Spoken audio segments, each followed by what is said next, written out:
खरं बोलत असतो म्हणून त्यांचं पोटातलं एवढ्या वर्षाचं पारंपरिक त्यांच्या ओठावर आलं। 1985 साली राजीव गांधी यांनी हेच वाक्य वापरलं होतं आणि बुद्धिहीन लोक यांना खऱ्या अर्थानं न्याय द्यायचा असेल तर हे आरक्षण थांबवलं पाहिजे असं राजीव गांधी यांनी 1985 साली सांगितलं होतं आणि तेच राहुल गांधी यांनी ते वाक्य बोलले। मला राहुल गांधींना सांगायचंय, आज एवढ्या वर्षात जम्मू काश्मीर या ठिकाणी आता निवडणूक होतीये आणि त्या निवडणुकीमध्ये जवळजवळ 16 जागा या आरक्षणामुळे तिथल्या दलित वंचित नागरिकांना मिळालेल्या आहेत। हे राहुल गांधींना कधीच दिसलं नाही आणि गांधी परिवाराला कधी सुचलं नाही।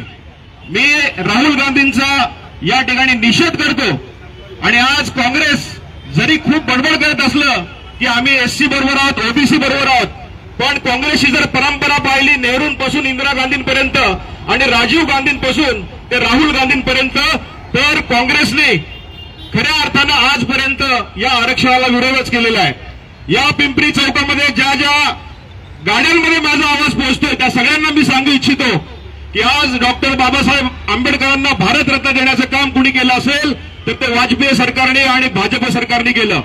आज अनेक वर्ष वंचितांसाठी खऱ्या अर्थानं माननीय मोदीजी झगडत आहेत।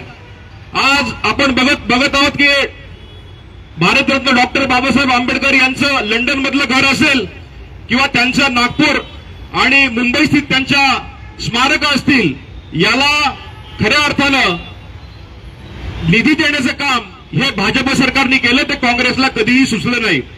आज राहुल गांधी यांनी अनुसूचित जाती असेल किंवा आरक्षण हटवण्याची जी भूमिका मांडलेली आहे ती देशविघातक आहे, देशद्रोही आहे असं मी सगळ्यांना सांगेल आणि मी म्हणून राहुल गांधी यांचा जाहीर असा निषेध करतो की त्यांच्या पोटातलं खऱ्या अर्थानं ओठावर आलेलं आहे। आज संविधान दिन एवढ्या दिवस काँग्रेसला कधीही सुचलं नाही, तो संविधान दिन संपूर्ण भारतामध्ये माननीय मोदीजींनी चालू केलेला आहे। एवढंच काय, आज अनेक वर्षापासून 11वी आणि 12वीच्या विद्यार्थ्यांना स्कॉलरशिपची सुविधा एससीच्या माध्यमातून कुणी दिली असेल, चालू केली असेल तर ती आमच्या भाजप सरकारने केली आहे। म्हणून मी या ठिकाणी राहुल गांधी यांचा जाहीर निषेध करतो आणि यापुढे काँग्रेसला आपण विचार करत असताना काँग्रेसला मतदान करायचं की कुणाबरोबर जायचं नागरिकांनी विचार केला पाहिजे। राहुल गांधी यांचा पुन्हा एकदा जाहीर निषेध।